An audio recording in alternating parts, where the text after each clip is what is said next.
Romeo 12 باب پہلی آیت میں لکھا ہے، اپنے بدن ایسی قربانی ہونے کے لیے نظر کرو جو زندہ اور پاک اور خدا کو پسندیدہ ہو۔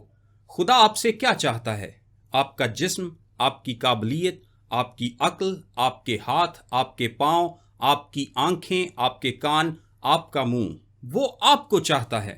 وہ آپ کو ایک زندہ قربانی کے طور پر چاہتا ہے۔ کیا آپ کو معلوم ہے کہ زندہ قربانی کیا ہے؟ کیونکہ جس چیز کی قربانی دی جاتی تھی وہ مر جاتی تھی۔ پھر یہ زندہ قربانی کیا ہے؟ آئیے ایک مثال کو دیکھتے ہیں۔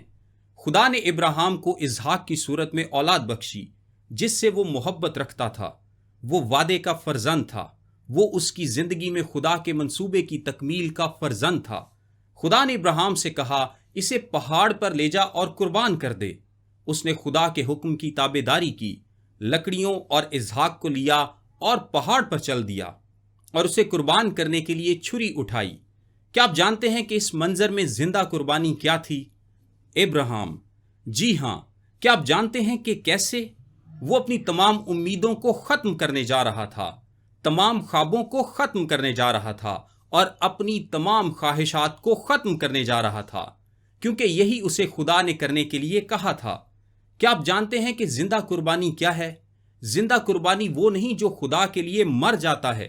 زندہ قربانی وہ ہے جو خدا کی مرضی کو پورا کرتا ہے، چاہے قیمت کچھ بھی ہو۔ وہ کہتا ہے ان تمام باتوں کی بنیاد پر جو خدا نے تمہارے لیے کی ہیں، اپنے آپ کو زندہ قربانی کے طور پر پیش کرو۔ سنیے، آپ پہلے ہی سے پاک ہیں۔ آپ پہلے ہی سے قبولیت کے لائق ہیں۔ آپ کو پاک اور قبولیت کے لائق کس نے کیا ہے؟ یسوع مسیح نے۔ سو اپنے آپ کو تابع کر دیں، یہی آپ کی روحانی پرستش ہے۔ خدا آپ کو چاہتا ہے۔ وہ بیلوں اور بکروں اور مردہ جانوروں کو نہیں بلکہ آپ کو چاہتا ہے۔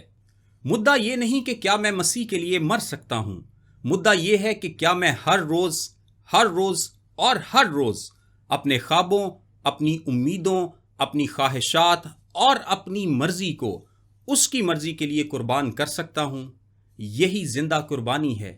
میں اپنے جسم کو اس کی مرضی کے تابع کرتا ہوں، ایک زندہ قربانی کے طور پر۔ عزیزو، خدا ہم سے یہی چاہتا ہے اور خدا کرے کہ ایسا ہی ہو۔ آمین۔